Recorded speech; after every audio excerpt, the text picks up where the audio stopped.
Good morning, everybody. I'm thrilled. And Joe, can we do a sound test with you, Joe? Can you hear us, my darling? Hi, Joe. Hi, yes, I can hear you. Oh, Can fantastic. you hear me? Yep. I certainly can. You're our test brilliant person. Okay, I love that. Thank you.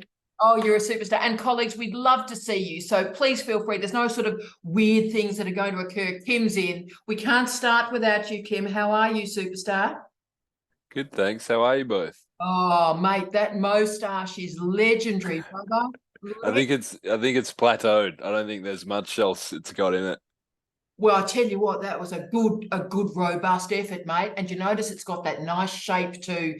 It could be that. What was that? Was it Dastardly? Do you remember from Wacky Races? Wacky Races? Do you remember this? Gen X, for all the Gen X people out there. Oh my goodness me. It's almost that. It's glorious. I'll do some Googling for inspo. It was Dastardly. It was, Joe. And the dog was Muttley. See, I was always obsessed by the dog. The dog was sort of my role model, but yes, the moustache went straight there, Kim. You're magnificent. And Thank you. Sean, good morning. Look at that office. How are you, Sean? It's actually not the office. It's just one of the rooms in the house. Oh, well, can I say you are a man after my own heart. My books are all in storage at this point, Sean. I'm living vicariously through you. What a wonderful room to have those bookshelves in it. Glorious. Thank Fantastic. Oh, brilliant. And look, the light of our lives is in. Good morning, Kate. Morning. Can you hear me? I certainly can. And it's the white. You're looking very crisp today, Kate. It's very crisp in Sydney. It's freezing. Is it? Well, I'm so thrilled to see you. That's legendary. So we've got Simon in. We've got magnificent Sonia in. Good morning, Sonia. Good morning. How are you? Oh, better for seeing you. Look at the glamour of you. Fantastic. Next life, I'm coming back as a redhead. You're fantastic, Sonia. I'm thrilled to see you. And beautiful. You got to love it. You got to love it. Oh, I love it. I adore it. I mean, be red or dead, mate. Be red or dead. Good on you, Sonia. And beautiful Hanya's in. Hello, Hanya. We may. Hi, good morning. Good morning, everyone. Good morning. It's lovely to hear you. And colleagues, I'm putting the chat up on the side of my Vibe as well, if you'd like to as well. So we've got a Sundari, which is a fantastic name. I don't know if we've got a first or a last name, but welcome. And we've got Abel. Hello, Abel. Hello. Lovely to hear your fabulousness. Thanks. And Renee's in. Good morning, Renee. Renee might be just joining us now. We're terribly excited. We thought it would just be us, didn't we, Faye? Mm-hmm. Fantastic. So Abel's in, and I'm not sure who the very attractive gentleman is joining to audio. See that great picture? Fantastic. Who have we got? Right, so we've got Nandaraj. Hello. How are you? Fantastic. Great profile picture. So everybody, we're here. I note the time. So we've got a very exciting group. And colleagues, if you feel comfortable and not having a sort of body dysmorphic experience this morning, please feel free to use your camera because we'd love to see you. Obviously, I intend to look at Sonia for the next 35 minutes, obviously, but we would love, we would love to see you and have you actively part of this. So colleagues, look, we will begin. And for those of you that don't know me, my name is Tara Brabazon, and I'm the Dean of Graduate Studies at Charles Darwin University. And this very, very glamorous human next to me is the legendary Fiona Steele, who is the manager of our higher degree programs. And together we are Brabazon Steele. Yes. Morning. Thanks for that. She's, needless to say, the brains of the operation. Thank you, Fiona. More from Fiona later. But colleagues, I welcome you, and I'm so excited to have you as part of this story of the PhD by prior publication. You are so welcome, and I thank you so much for sparing this time with us today. And I will commence with an acknowledgement of country, acknowledging all the traditional owners of all the lands on which we meet today, elders past, present, and emerging, and any Indigenous colleagues with us today. So, colleagues, what I thought we'd do just to get the party started for us all, because this is an interactive gig, I thought I would start with a few minutes on what is the PhD by prior publication, how it is structured, how it is organised, and if you are there right now today to be a part of this enrolment, or it's something we can plan towards in the next year or 18 months. Then we're going to open the floor to you and finish off with the legendary Fiona and her specific expertise and interest in this mode of doctorate. So let's get into it. Now, colleagues, the PhD, Hania, it's lovely to see you, my darling. The PhD by prior publication is a very, very small slice of the PhD pie, colleagues. This is a minoritarian enrolment, but it is a different way of doing things, but it's incredibly important. So let me tell you a little bit about the history of this degree, where it comes from, and how that history is now changing. So the PhD by prior publication has come from the United Kingdom at the end of the 1980s, early 1990s. Now, what happened in that point of the history of universities in the UK is the polytechnics became universities. So Manchester Poly became the Manchester Metropolitan University. The Southampton Poly became the Southampton Solent University. So this was an industry-wide movement for a very, very large group and number of universities. But of course, that required a whole of sector transformation. And the CNAA, the Council for National Academic Awards, started to think we've got a problem. And the problem was as follows, colleagues. We had fantastic academics in the polytechnic sector who were well published, outstanding teachers, great scholars, but had never done a PhD. So that was going to be a problem for the polytechnics becoming universities. So that was a key challenge. So we had academics with a great, long, distinguished career, lots of pubs, but had never got a PhD. So a decision was made by the CNAA to create a PhD by prior publication. So those great colleagues with that career of research and articles and publications could bundle them together and create a large introduction, a large conclusion, and create a PhD. The key quality assurance questions were answered at that time. So the questions about how many publications would equal 100,000 words of a traditional thesis, and how could originality be proven over 5, 6, 7 publications, but publications perhaps over 20 years. How could a SOC, a significant original contribution to knowledge, be proven? So here we are nearly 40 years later, and the PhD by prior publication still exists. But that original aim, that original goal has gone, has dissipated. Right now, we've never had more people doing a PhD on planet Earth than right now. So this degree remains, but the reason why the degree exists has now transformed. And I've watched the trends in this degree in the last decade or so. And what we found, colleagues, is the people that are now enrolling in this degree are firstly from the elite professions. So they're joining us from medicine and they're joining us from law. But also we're seeing men and women who have had professional careers in allied health in particular, but also in policy environments. People that have that great policy career have now gone, right, well, I've written stuff through my career.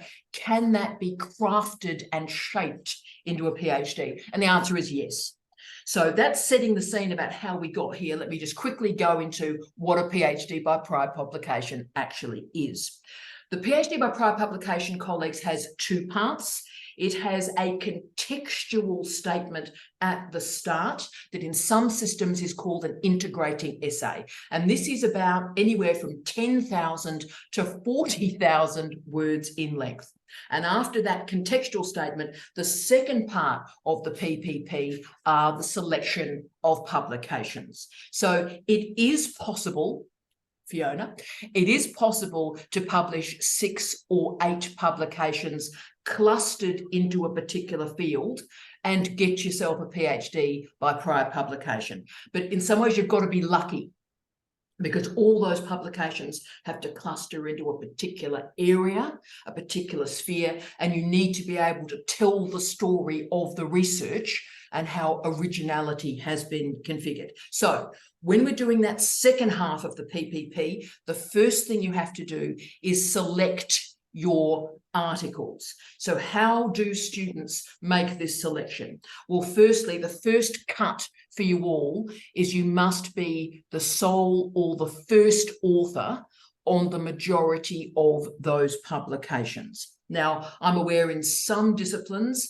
that's much more difficult to organise or apply. I'm thinking particularly for our mathematics colleagues with the Hardy Littlewood protocol in place for citations in maths. But it must be the student's work that is being assessed. So you have to make the case for the examiners that it is your work. Now, if there is co-authorship, and of course in medicine, allied health, there often is, if there is co-authorship, it is your responsibility to explain to your examiners your role in that research. Now, so firstly, you're making the first cut of your publications via authorship. Were you the first or sole author? Then you're making a cut for the articles or the book chapters that tell the story of your research. That is, these articles need to slot together like a jigsaw puzzle. And this discovery led to this discovery, led to this discovery, and that becomes your significant original contribution to knowledge. So if a student needs to select those articles, then you need to order them into a story. And colleagues, that ordering is not always chronological. So right, your first job is done, the tough stuff's done. Now let's get to the integrating essay or the contextual statement. So what does this crunchy bit of work at the start of the thesis do? Well, it demonstrates your capacity to configure a significant original contribution to knowledge. The candidate, you're being assessed via this contextual statement. To get this bit sorted, I'll try and give you some triggers. So the first one is obviously that old football chant, who are you, who are you, who are you? You need to explain to the examiner who you are. Who are you? Where have you come from? Why do we care? How have you configured this research? So who are you? The next bit is the hard bit where you look at these disparate pieces and you demonstrate your original contribution to knowledge. Now, this is quite challenging if some of your work is historic. So say some of your work goes back to 1994, great year for music, respect to all the black box fans out there, rock and roll. Now, team, you need to demonstrate, right, well, this existed in 1994, but how did this develop my original contribution to knowledge from there? The candidate, therefore, has to make the case to show how the SOC has been configured. You tell the story of the research. And this is the tricky bit.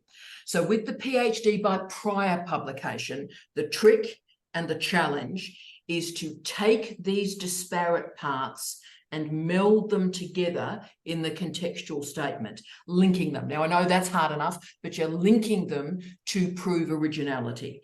Remember that the publications do not speak for themselves. Publications are not a PhD. Refereeing is different from examination. So I think the biggest mistake that students can make in this mode is assume that the publications are enough, that the publications can speak. And that's not the case. And I'll just give you a data point to show that. We all produce hundreds of refereed articles through our career, but most of us only ever do one PhD. So prove the originality. Don't assume that refereeing is equivalent to examination, because it's not. The thesis will pass and fail on your contextual statement. So tell me the story of the research. And that means, colleagues, what's the context through which each piece was constructed? What's the research contribution in each piece? How do they align?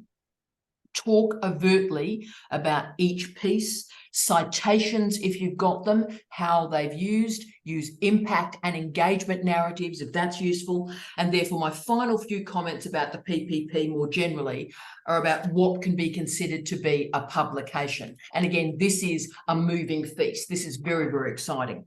So firstly and obviously, the work must be published. So unpublished work is not part of this story. But in terms of published work and in terms of the history of the PPP, this is starting to emerge. So refereed articles tend to dominate this mode of doctorate, but scholarly monographs, people enter whole books. So they had a book and the book wasn't a PhD and they submit that. That's happening and it's doing very well. Chapters in books, exhibitions, filmic, sonic artifacts, nitros are included. Now, the areas that are frequently shunned, colleagues, are review articles, which I know is very controversial in medicine and allied health, for which I apologise, but newspaper articles and often non-refereed articles in professional journals are not included. So for the PPP, what I'd ask us all to do is take time to make sure that the publications themselves are gleaming, they're rationally organised, probably not chronologically ordered, and that the contextual statement is beautifully written and makes the case rather than assumes the case. Then we need to nail that original contribution to knowledge. And that, colleagues, is how you pass a PhD by prior publication in 10 minutes. So the enrollment is 6 months to 12 months, 6 months part-time, 6 months full-time, 12 months part-time. Having said that, plenty of great friends and former students of mine have enrolled and submitted within 3 months. So if you get all your ducks in a row and you know what you're doing, this can be an incredibly quick submission. Okay, so there is my quick, here we go. That's what a PPP is. Let's talk about you. Colleagues, any and all questions? And then there's silence. Oh, and look, our favourite person in the universe is straight in. Queen Kate, good morning. Speak to your fans.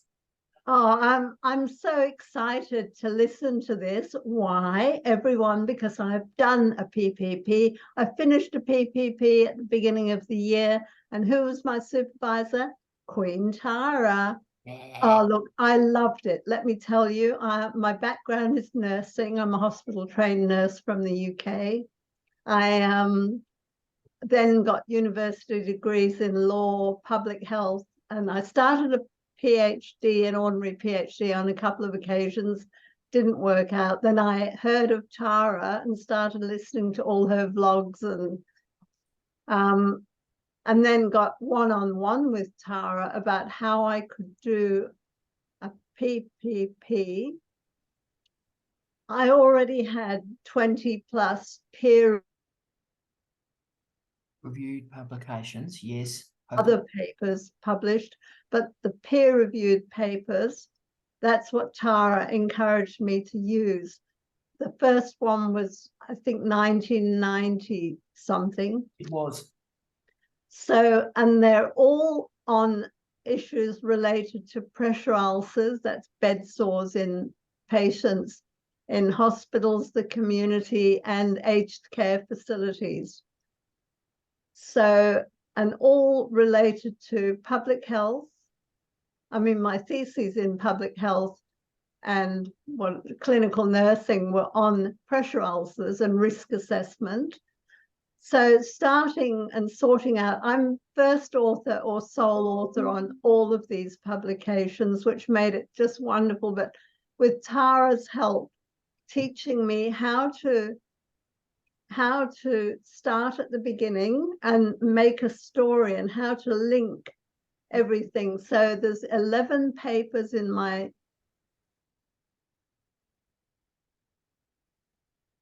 all together, but each published PhD paper is in the thesis as a PDF, the original PDF. She's doing well. From the early days of pressure ulcer risk assessment, Nice. and including law, including informed consent for old people, because in aged care facilities, nurses will reposition our oldies every 2 hours. There's no informed consent, there's no consent. And for those with dementia, they can't consent. So there's an awful lot of things going on. You know, nurses do this with the best of intentions, but that particular thing, too early repositioning, comes from Florence Nightingale's day, no longer acceptable. Anyway, so I've done that introduced each chapter with the PDF published paper, and then moved on and linked them all together.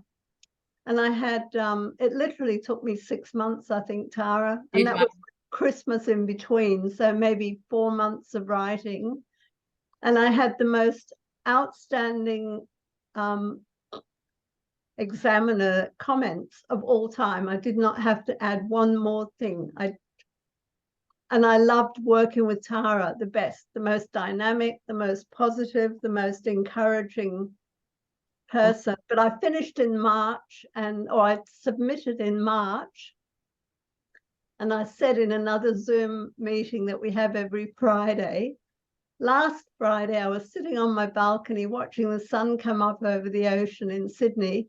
And I thought, my God, I've done it. It took 8 months for me to actually realize that I've finished the PhD PPP. And I'm one of those owls. I don't know if any of you have heard of the owls group, older, wise learners. So I'm heading towards 80, but having all those peer-reviewed publications and using 11 of them were best. Someone's asking, can PPP possible for international applicants? I would have to suggest yes, but Tara will. Well, she would have to suggest yes, because as you can work out, Kate runs my life. So Okay. Kate gives me a lot of confidence to think that I supervised her. As you've worked out, really, Kate supervised me. But Kate's a great example of, I think, nurses and allied health. That is a burgeoning area. So our remarkable nursing community, allied health, speech path in particular, that's another burgeoning area. So we are seeing questions as we go on and through, Kate, as you rightly said. Now, the legendary Simon, who has been a correspondent of mine for some time, and I'm thrilled to finally see you. So Simon, mate, do you want to speak your question and then we'll talk about it? Yeah, sure. Thanks very much, Tara. Yeah, so if we've already started a PhD either and haven't done our confirmation, or perhaps even have done confirmation, but I've been working towards, lots and lots of publications already. Is it possible to switch? Yeah. Or should you just stick? Yeah, okay. Right. So Simon, let's talk about this. So firstly, the nature of all theses is that you're enrolled in a thesis and you can choose to stop that thesis at any point. So the moment you can withdraw from a PhD program at any time and re-enroll in a different area or a different mode. That's absolutely possible. So as long as it's formally done, as long as it's formally done, there is a de-enrollment and a re-enrollment. So Simon, that can absolutely occur, and it's not common, but it does happen a lot. And for the PhD by prior publication, it's faster, Simon. So obviously I'm noting one's clothing. So I'm suggesting one is working in the medical field, Simon. Yeah, that's correct. Thanks. So yes, Simon, so you are, needless to say, about 70% of our enrolment at the moment in Australia in the PPP, because of course our medical colleagues are remarkable and have a lot of publications. So mate, if you've got the magic figure, and no one's asked for the magic figure so far, about 6 first authored publications are about where I'd say that's safe. That's a safe figure to start. But as Kate said, Kate published and submitted 11. So, it can go up to 20. So, 6 to about 20 is the sweet spot. And it's a big sweet spot, Simon. And the contextual essay, and again, from the conversations we've had over the last few months, there's no doubt you can write quickly. So the PPP would be a quicker mode for you, Simon. You may not be after speed, but if you're after in, out, shake it all about, then the PPP will do that work for you, mate. Great, thanks very much. Good on you, mate. So as I said, the key is just de-enroll to re-enroll, right? Fantastic. I'll get to Abel's question in 1 second. Good on you, Abel. Let's go to the legendary Josh. How are you, mate? What a haircut.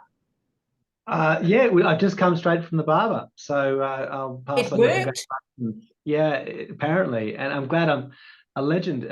Actually, literally almost in my lunchtime. So there you are. That's great. You are. Josh, it's great to see you, mate. Now, look, I work with Simon. In fact, I'm his primary supervisor, and he's work. Yep, absolutely. And so we've been working through this process for a little while. Great.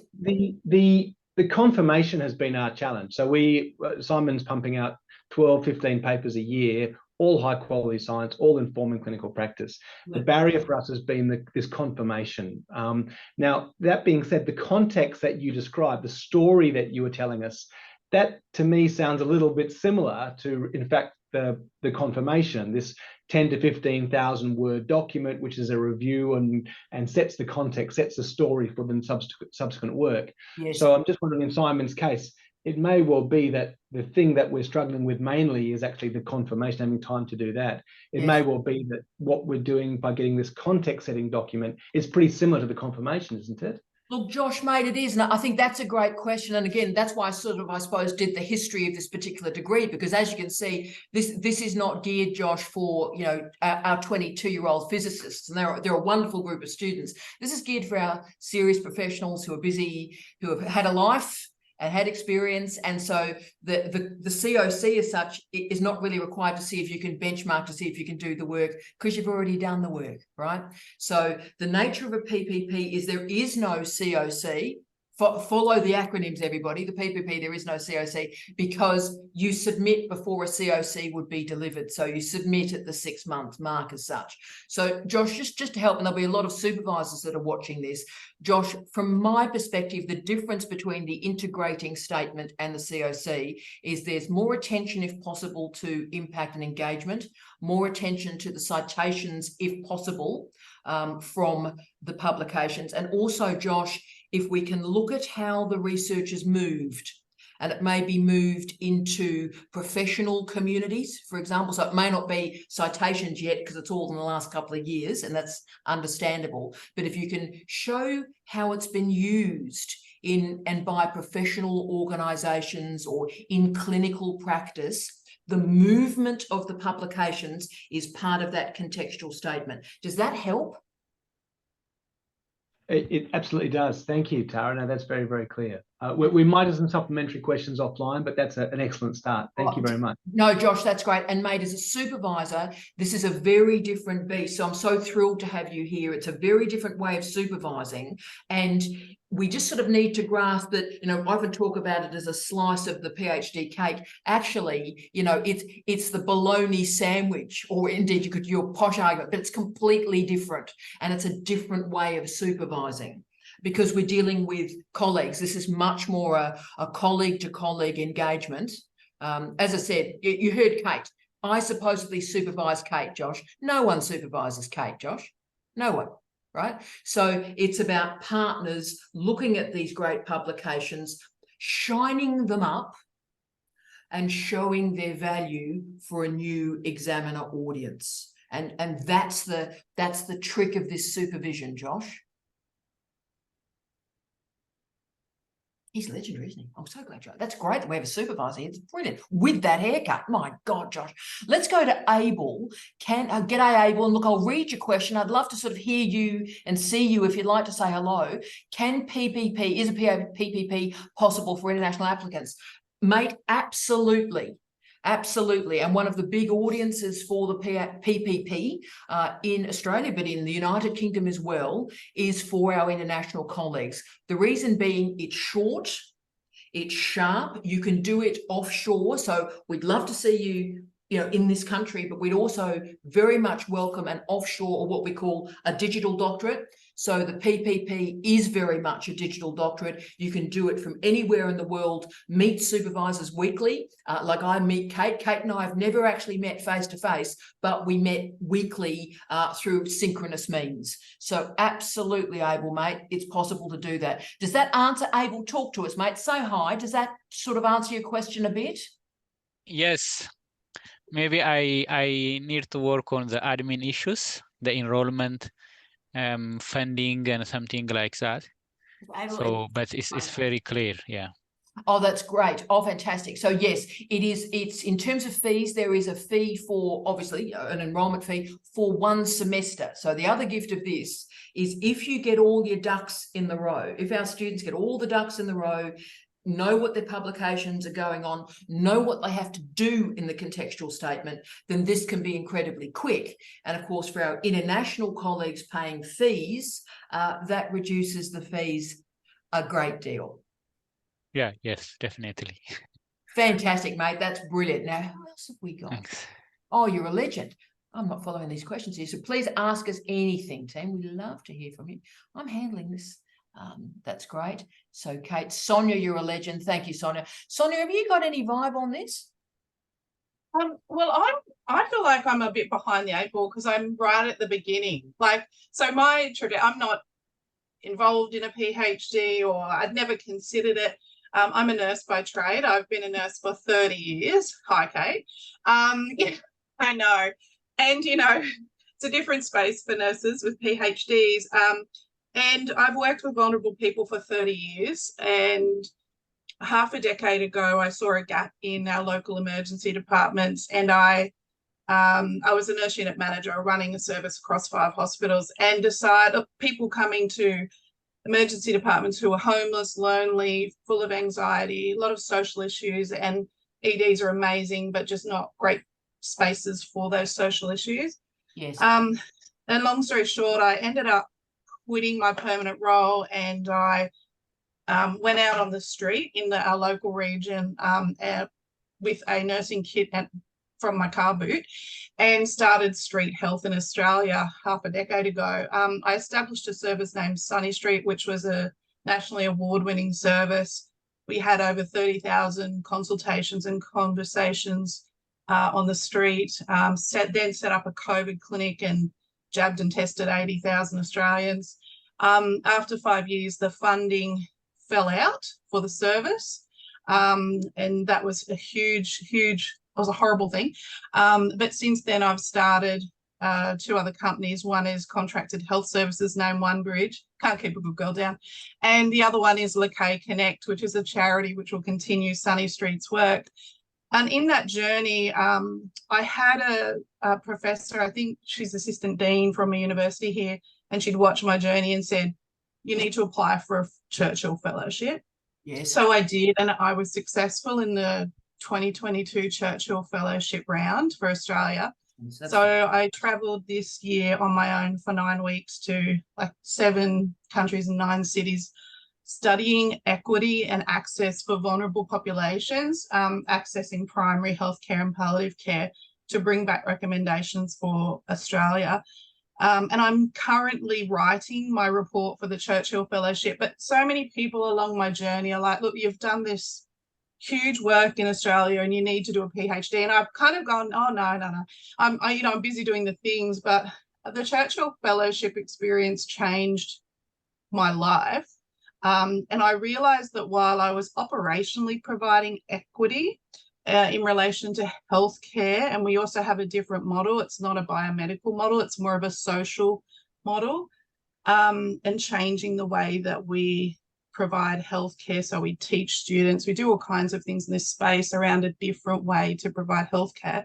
Yes. And yeah, so it's been quite the journey, but I realised that also I need to come from behind. So I'm doing a little bit of policy work with the Australian College of Nursing around RN prescribing. Yes. Kylie Ward's been a huge support of mine for a long time.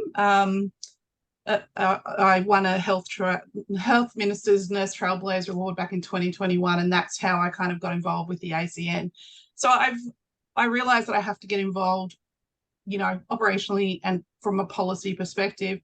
And the concept of a PhD, I'm just starting to have those conversations, and I've done so much work in this space and instigated different models that we're not reinventing. I'm not reinventing the wheel. These models exist in Australia. But it just means you have to step out and push them out into society for them to actively be part of how the health, you know, space or landscape should go. Yes. Around access, especially for people who are homeless and living in poverty. So it's a huge area. I speak all the time on it, internationally as well. And I think I need to do a PhD. Right. So Sonia, I'll take my dean hat off and I'll put my mate hat on, right? So let's take the dean hat off and put the mate hat on. And I thought I've seen you before. So I've certainly seen your work. When you came on the call, I knew your face as much as your fabulous hair. So firstly, on behalf of the country, I need to thank you for everything that you do, because you make me proud to be an Australian and a human and a woman. So thank you for everything that you do. Now, I think, noting you've got a busy life, you've got an overscheduled life, and we'll talk about this a little bit with Fee in a second, but what I'd say, Son, is I think the PhD by prior publication is right for you. Firstly, for domestic students, there are no fees. So firstly, it's not going to draw off the family income. There is a full fee offset in place for domestic students, Australian and New Zealand students that want to do this. So it won't drain the dough, right? But also what I'd say, Sonia, is everything that you've written in the past, what I'd do is I'd aim to enroll in a year's time, Sonia. I'd enroll in a year's time, and I'd use the post-Churchill period to write up into the refereed literature. Good evening, wonderful Susan from New York City. Sonia, we love you, Susan. So Sonia, give yourself a year's plan and look at everything you've done in your life and configure a series of refereed articles. Aim for 6 or 7. And if you need help and support to configure those refereed articles with you, not only as the first author, but the sole author, lean on me. So, for example, we do have weekly conversations about digital office hours and Write Club and so forth. That is like a writing group. So you're not on your own. And so I would give yourself a year's plan and construct 6 articles, maybe 2 or 3 that come from the Churchill, and then in a year's time, enroll in the PPP and do it in 6 months. That would be my advice to you as a mate, but go, Sonia. I think, that would be great. The issue I've had is not knowing who to go to or where to begin in this space.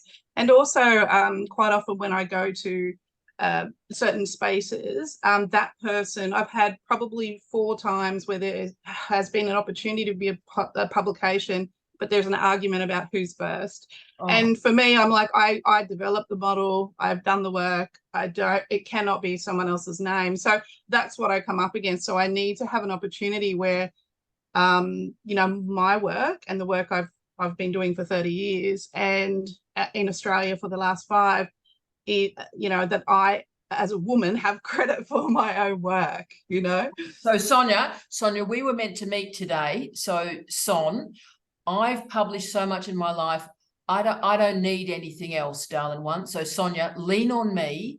Not only will you be first author, you'll be sole author, and I'm happy to talk with you about how we configure and shape the different models that you've developed and suggest possible places for it to be published. I'm happy to look over it and give it a read and an edit for you, Sonia, and it's 100% yours. Okay, so have you and I got a deal as a family, because you deserve that for what you've done for this planet.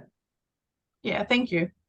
I just wanted to say, because this is an area that I'm really interested in as well, not from a nursing background, but more from an education background, that, it's really timely, because I think the medical model of disability and access is on the way out, and the social model is coming in, but people don't know how to apply it, and it's not being applied everywhere. So this could be a really good, manual. I think so.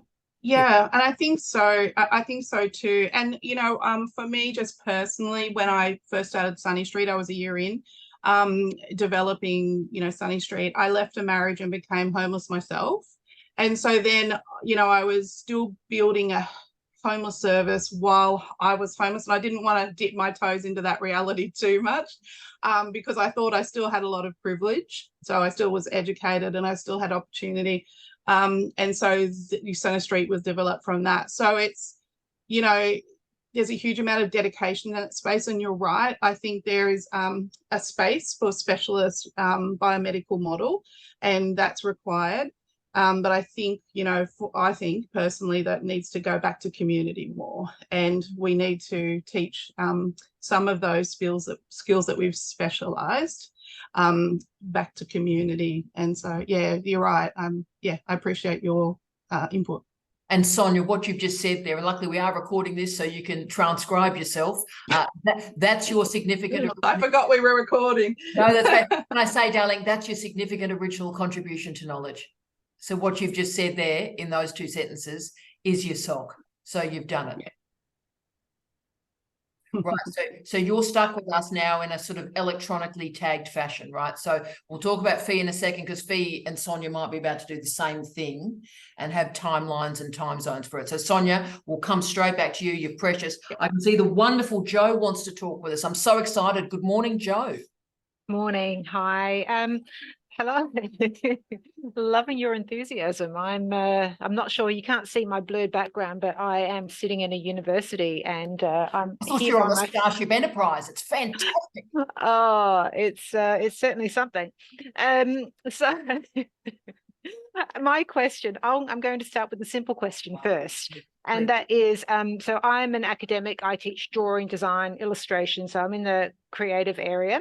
And I've got a number of publications, but they're all fairly disparate. So some might be referee journal articles, where I might be first author, or I'm second or third author. I might have non-traditional research outputs for people who nitros, right? So that might be like a piece in an exhibition, that might be international or national. So I'm just not sure that I would qualify for this, because my illustration, if anyone knows anything about illustration is often seen as like a supporting medium to elucidate an idea, or I know, right? Yeah, I know people who just don't know much about it might think that, but anyway. So what I'm saying is my publications are disparate.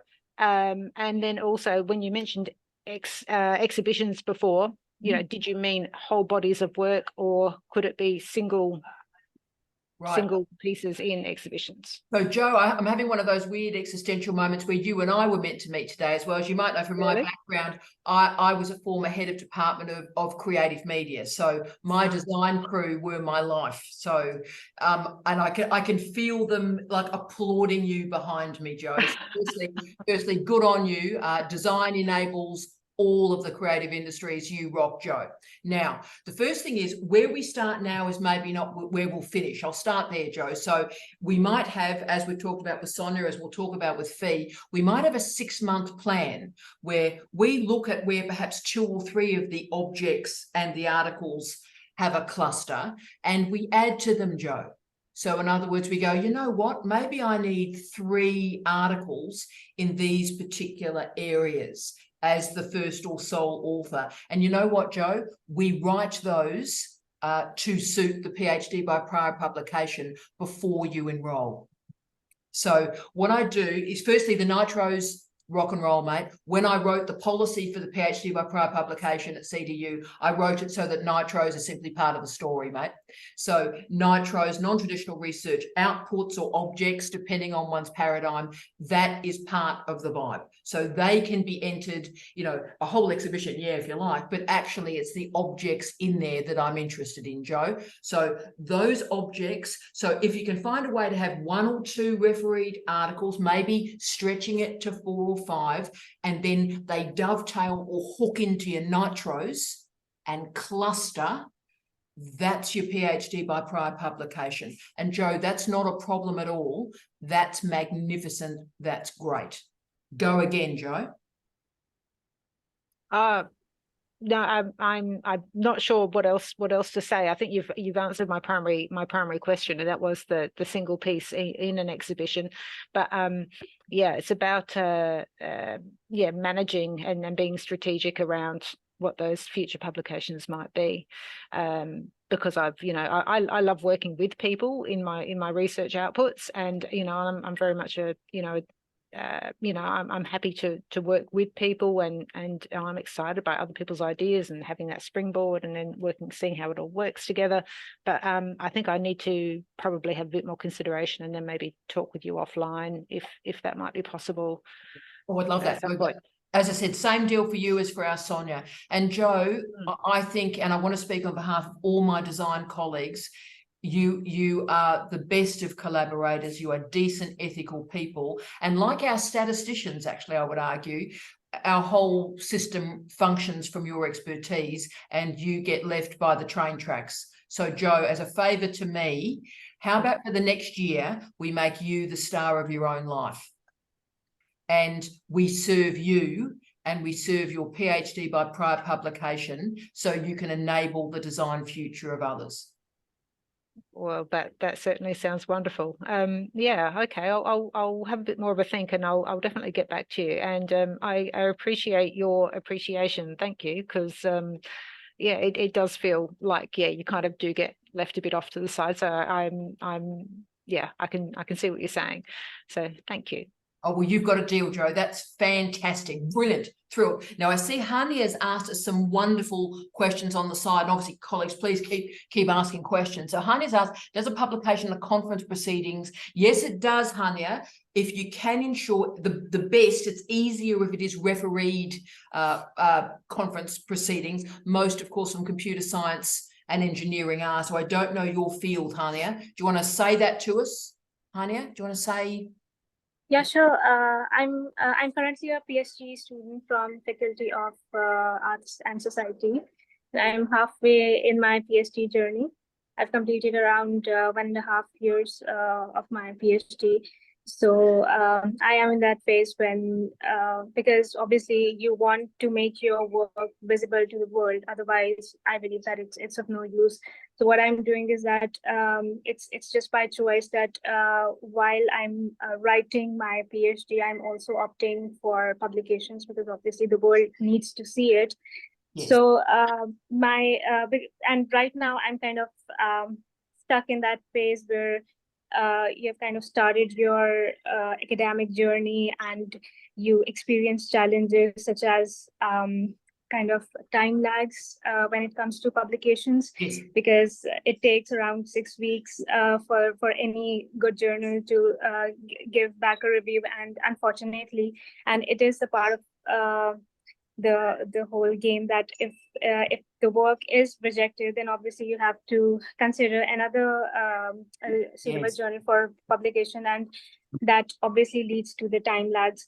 So again, these were the questions that I had written. First yes. was about conference proceedings that you have already answered, and the second one that I feel that in my context is really challenging is that once my work is published, and then I'll be getting back to writing down my thesis, because I also follow your Outrider vlogs, and you did talk about self plagiarism. So I was really like that was a really important area, and I would like you to just briefly tell some of the points how we can avoid self-plagiarism. Yes. Yeah. So Hania, darling, what you're enrolled in is called, what word can I use? It's sort of framed out or described as a PhD by publication. So you've enrolled and you're doing publications on the way through. Can I say that's not actually a mode of thesis? It's actually just a traditional thesis, and you're publishing on the way through. So that's great. That's the mode. So, you know, that's fine. You keep going with that. For our colleagues on the call, these guys and gals and crew are looking at, they've published their work, so it's already out into the universe, and then they enroll and they then configure a contextual statement. So in some ways, they've got these fixed published objects and they're dancing around them and creating the story around them, whereas you're creating the story and the dance as you go. So that's great. But as I said, always remember, my darling one, that refereeing is different from examination. And just because articles go through refereeing doesn't mean examiners are going to like it or respect it or have any engagement with it at all. When I see, and you know, I examine about 50 theses a year at the moment, and when I see publications, I go, great, the student is disseminated, but it doesn't mean I'm any less rigorous in the examination. So that's always an important thing, but absolutely. So proceedings, absolutely count because they're, you know, a chapter. That's fantastic. And as you rightly said, the self-plagiarism issue is a particular concern for the PhD by publication. And Hania, how I've recommended students in the past handle it is they take their published version, they go to what's called the green preprint, so they don't break copyright law, and they make sure that they've got their Word version, and that becomes the chapter. And then you provide a new introduction and a new conclusion to frame and shape that publication for your SOC. But then also, Hania, to avoid the self-plagiarism problem, which is an increasing one, you put a footnote at the end of the first sentence in that new chapter and say, quote, an earlier version of this research appeared in, and put where the original citation is. And then you're covered, Angel. So, Hania, does that help, darling? Yeah. Thank you so much. Absolutely. You're wonderful, and good luck, Angel. We're all with you. That's terrific. And Queen Kate is straight in. Kate, talk to us. Just to respond to Hania's comment on how to avoid self-plagiarism, because my thesis is full of, well, 11 prior publications in PDF form. I never kept them in Word form over the years. You don't. But the librarian at Flinders University wanted me to remove huge chunks of my thesis, huge, you know, whole papers. It would have looked absolutely stupid. Yeah. So the way around that, it's just not being submitted to the library, so nobody can borrow it from the library. Yes. So I can send a link to people who want to read it. Yes. But I haven't plagiarized anything. It's just that that's how it looks with all the original PDFs slotted in the thesis, and all in different font with different headings and different colors. But that's all right. It doesn't have to be in the library. That's exactly right. But so, Hania, Kate's example is shown there for you. This is about copyright law. So it's not about what's pretty or nice for the thesis or the examiners. Actually, it is what rights have you signed away to publishers. And that's where we have to massage gently the self-plagiarism matter. So, Hania, it's great that you heard what Kate had to say there. Brilliant. Now, colleagues, oh, wonderful Heidi. Hello, beautiful Heidi. Could you talk about what the proposal looks like? Heidi, it's wonderful. Thank you for that question. And in many ways, it's not. I love you, Heidi. You know it to be true. Oh, you look glamorous. Is that a real location, Heidi? Is that a real location? That's the backyard. Hello, Tara. Hi, everyone. See, it's so magnificent, Heidi. I thought it might have been one of those weird things that people imagine, like the Starship Enterprise. That's glorious. So, Heidi, the form is ready to go, Heidi. So what happens is, actually in the form itself that people submit for the PhD by prior publication, it's what we call, Heidi, and you've heard me use this language in the past, it's front-loaded. So in other words, we have your details, what's your name, how you going, blah, blah, blah, it's great in the usual application. But then we have two very different fields for a PhD by prior publication. The first field is you write 500 words for us and you tell us what you believe your SOC, your significant original contribution to knowledge is. So that's your first go at the contextual statement. 500 words, thanks for playing. And then the second bit of the application is you submit for us the articles that you're going to submit, or the book, or in Joe's case, a link to the nitros, you know, a JPEG of the nitros, an MP3, an MP4, and that's all front loaded up, Heidi. So what then happens is people like you and I get that 500 words and we get those objects and we assess if there is enough there. So this means in Joe's case, in Sonia's case, we're not setting them up to fail, Heidi. So we're looking at, is there enough there to give this colleague a fighting go to get through examination? So in the application, there's no, proposal as such. There's 500 words and we see the stuff. We see the stuff that they're going to enter into the PPP. How does that go, Heidi? Is that a goer? That sounds great. Thank you. So easy, straightforward, because in many ways, our colleagues like Simon have already done the work. So all we actually need to do is look at the work. How's it going? Check everything's fine, looking good, academic protocols in place. Is an argument being made? Great. Fantastic. Heidi, brilliant question. And look, darling, while people are thinking through their final questions, I will move to Fee. Now, the secret squirrel why Fee is here is Fee, of course, is our manager of higher degree programs, but she is also about to enroll in a PhD by prior publication. But she's like Sonia and she's like Joe. She's, you know, mum, magnificent children on a journey. And so she's giving herself a year to get 6 publications written in a cluster. She's written the first one. She's got a mate who loves her a lot and who loves this piece of work, but they're all singly authored. And so the first one's done and we're moving to the second one. But tell us about your background, Fee, and why the PPP was an option for you. And this might exemplify stuff for other crew. So yeah, I did my undergraduate degree a while ago in behavioural science, and I did a little bit of research in that degree, and that sort of brought me to CDU and to the research office. And in that time, I've had kids, and I've been a working professional, and would always wanted to do my PhD, but you know, too busy being a mum and working full time.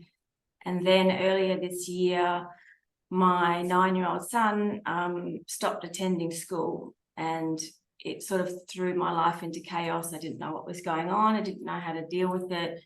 Suddenly my life had no roadmap. No one could tell me what to do, what the alternatives were. And so it was a pretty chaotic time for me, trying to make sense of what was going on and what support was around for my son, what education options he had. And through that time, I had met Tara, and there were some significant reports coming out, like a Senate inquiry into school refusal, the Disability Royal Commission final report came out, and all these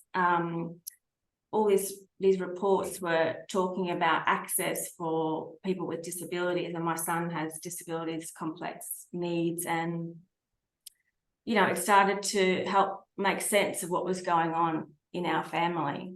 And Tara suggested that I, write about this and in relation to those reports. So I started doing it. I started doing a lot of research around school refusal and who it was happening to, and it, found out that often it's the autistic kids, the neurodivergent kids that are really struggling to access mainstream education, even though by law they're supposed to be able to access it. They're supposed to be having adjustments.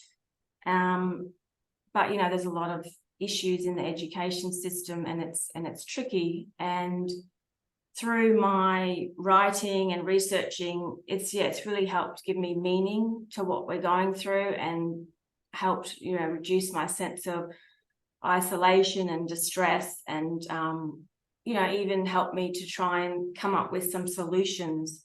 I've got a meeting with the Minister for Education in a couple of weeks, who wants to talk to me about my experience and what we've been going through. So I guess that's, I've always had a passion for writing and wanted to do my PhD, and this is just something that's very important to me. And I can write thousands and thousands of words on it, easily over a weekend, because it's just so critical to my life. And you're producing amazing work. And can I say, the amazing thing about this is that, of course, Fee, brilliant woman, and there are brilliant human beings out there who never had a chance to do honours. So this is a way for her to demonstrate to people like Heidi and me, because we're scary people, to demonstrate that you can do the research at the level, because you're actually doing it. You're producing the refereed research. It's being assessed and evaluated on the way through. And so once Fee has her 6, we are ready to rumble. But can you give us a little bit more? For I'm imagining you're inspiring, you'll be inspiring hundreds of people through this, Fee, but you're sort of thinking 12 months to 18 months. So you are aiming to enroll in about 18 months. Mm-hmm. So what's the plan to help Sonia? What's the plan to get the ducks in the row for you? In terms of the context? Yes, producing the bits. Well, for me, I guess it's a bit like Sonia's experience. It's like, I need a manual. There's no manual for people like me, and I feel like I'm writing my own manual for how to live a life with this, you know, kind of problem where the systems of society aren't set up for your family, but you've still got to keep a roof over your head. You've still got to go to work. You've still got to educate your children, and somehow navigate these systems that are not set up for you. So that's, yeah, absolutely. So I understand that. And I understand that. Just with people living on the streets, you know, quite often when I was traveling globally, people said Australia's system's amazing. You've got a free health system, and I'm like, no, like it's free if you can afford it. So it's if you have transport and you can get to a GP's appointment, if you can pay for the GP appointment, if you can articulate the top two things you need to talk about, if you can understand a diagnosis, pay for the prescription, and have anyone to support you, it's free. So yeah, those things, it's kind of like an expert by experience space, and then saying this needs to change because, you know, we haven't got it right yet. So I appreciate you sharing your story. Oh, Sonia, we thank you. And you can see why you two are quite synergetically linked. So she has a plan in place now around her well over full-time life to do one publication at a time as this emerges through. So Fee, obviously you didn't know this existed a year ago as a mode. A lot of the people on this call probably didn't. What would you say, obviously from your professional experience, as much as something that you're going to be doing, what's the strength and the weakness of this mode as the manager of HDRs, but also as someone about to do one? I guess it's that you can, you know, put your life's work into a coherent document that can be examined and shown to be, yeah, this is the equivalent of a PhD, what you've been doing, even though it might be little bits and pieces. Overall, it's a significant contribution, and that's really exciting. Colleagues, that's a wonderful place to end this hour. There are many ways I thought we might describe, Kim, the PhD by prior publication. Needless to say, no one's surprised Fiona gave us the best one. It is a way to make your life and what you've experienced and what you've lived meaningful. And that is a powerful way to think about this new, but also very old mode of PhD. So colleagues, I thank you so much for sharing this hour of power with us. Please don't be a stranger. Sonia and Joe, you're stuck with me now in an electronically tagged fashion. I thank you all for sparing the time. Simon, good energy to you, brother. May you have every success. And I welcome a conversation, an email, anything at all. Thank you for sharing this time and this space. Blessings to you, colleagues. Take care. Bye-bye.